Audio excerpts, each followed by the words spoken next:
రాణివరం ఇంత ఎండకి చిన్న పిల్లల్ని కూడా తీసుకొస్తున్నారు ఏందన్నంత.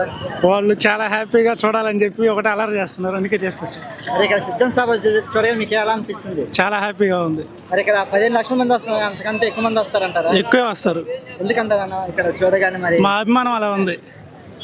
ఇక్కడ మరి టీడీపీ, జనసేన, బీజేపీ కలిసి పొత్తు పెట్టుకున్న మరి జగన్ పార్టీ అని గెలుస్తుందంటారా? కంపల్సరీ గెలిచేది జగనే. అంటే అక్కడ 3 పార్టీలు కలిసి వస్తున్నాయి కదా. ఎన్ని పార్టీలు ఉన్నా దీనికి సరిదాగా అది కాదు. మరి టీడీపీ, జనసేనకి ఫ్యాన్ మొక్కలైపోతుంది అన్నారు, దాన్ని మీరేమంటారు? అసలు అవన్నీ ఒట్టి మాటలు. కంపల్సరీ నెక్స్ట్ వచ్చేది మళ్ళీ వచ్చేది జగనే. ఎప్పటికైనా తిరగలేదు ఆయనకి. రాష్ట్ర ప్రజలకు కానీ అభివృద్ధి కానీ ఏం చేయలేదు అన్నారు కదా, దాన్ని మీరేమంటారు?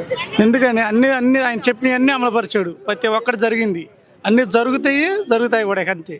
మరి వైఎస్ సిరిమల కాంగ్రెస్ దానివల్ల జగన్ గారికి ఎఫెక్ట్ వస్తుందంటారా? ఏమి రాదు. ఎందుకంటారు? ఎన్ని ఎఫెక్ట్లు వచ్చినా, ఎన్ని ఉడుగుడులు వచ్చినా ప్రతి ఒక్కటి తట్టుకొని పైకి వస్తాడు ఆయన. మరి ఈసారి వైసీపీ పార్టీని గెలిపిస్తారు మీరు? పక్కా 100% మీరు పోయినసారి 75 కదా, 75 వస్తాయి, కంపల్సరీ వస్తాయి. వస్తాయి అంటారా? వస్తాయి పక్కా అది.